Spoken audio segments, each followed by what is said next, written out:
بے شک اللہ کا وعدہ سچا ہے، بس دنیا کی زندگی تم کو دھوکے میں نہ ڈال دے، اور نہ وہ بڑا فریب دینے والا شیطان تمہیں اللہ کے بارے میں کسی طرح کا فریب دے۔ مومنو، شیطان کے قدموں پر نہ چلنا، اور جو شخص شیطان کے قدموں پر چلے گا تو شیطان تو بے حیائی کی باتیں اور برے کام ہی بتائے گا۔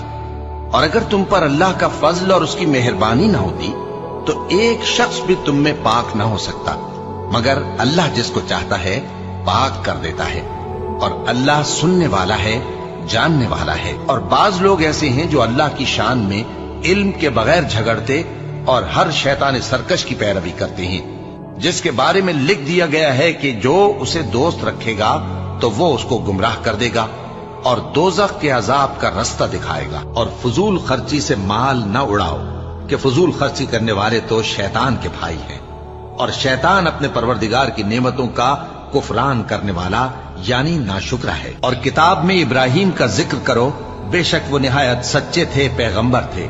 جب انہوں نے اپنے باپ سے کہا کہ ابا، آپ ایسی چیزوں کو کیوں پوچھتے ہیں جو نہ سنیں اور نہ دیکھیں اور نہ آپ کے کچھ کام آ سکیں؟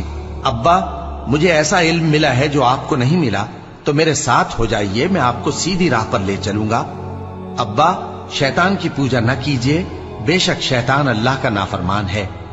ابا، مجھے ڈر لگتا ہے کہ آپ کو اللہ کا عذاب آ پکڑے تو آپ شیطان کے ساتھی ہو جائیں۔ مومنو، اسلام میں پورے پورے داخل ہو جاؤ اور شیطان کے پیچھے نہ چلو، وہ تو تمہارا کھلا دشمن ہے۔ شیطان تمہیں تنگ دستی کا خوف دلاتا اور بے حیائی کے کام کرنے کو کہتا ہے، اور اللہ تم سے اپنی بخشش اور رحمت کا وعدہ کرتا ہے، اور اللہ کشائش والا ہے، سب کچھ جاننے والا ہے۔ شیطان نے ان کو قابو میں کر لیا ہے اور اللہ کی یاد ان کو بھلا دی ہے۔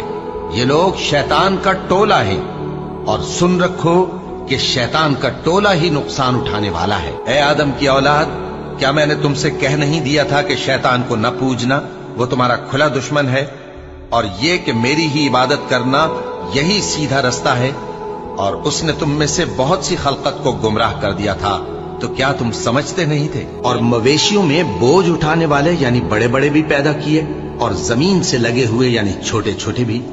بس اللہ کا دیا ہوا رزق کھاؤ اور شیطان کے قدموں پر نہ چلو، وہ تمہارا کھلا دشمن ہے۔ اور ہم ہی نے تم کو ابتدا میں مٹی سے پیدا کیا، پھر تمہاری شکل و صورت بنائی، پھر فرشتوں کو حکم دیا کہ آدم کے آگے سجدہ کرو، تو سب نے سجدہ کیا، لیکن ابلیس کہ وہ سجدہ کرنے والوں میں شامل نہ ہوا۔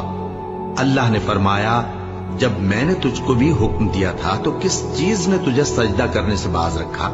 اس نے کہا کہ میں اس سے افضل ہوں، مجھے تو نے آگ سے پیدا کیا ہے اور اسے مٹی سے بنایا ہے۔ فرمایا، تو بہشت سے اتر جا، تجھے شایع نہیں کہ یہاں تکبر کرے، پس نکل جا کہ تو ذلیل لوگوں میں سے ہے۔ اس نے کہا کہ مجھے اس دن تک مہلت عطا فرما جس دن لوگ قبروں سے اٹھائے جائیں گے۔ فرمایا، اچھا، تجھ کو مہلت دی جاتی ہے۔ بولا کہ مجھے تو نے گمراہ کیا ہی ہے، میں بھی تیرے سیدھے رستے پر ان کو گمراہ کرنے کے لیے بیٹھوں گا، پھر ان کے آگے سے اور پیچھے سے اور دائیں سے اور بائیں سے، غرض ہر طرف سے آؤں گا، اور تو ان میں اکثر کو شکر گزار نہیں پائے گا۔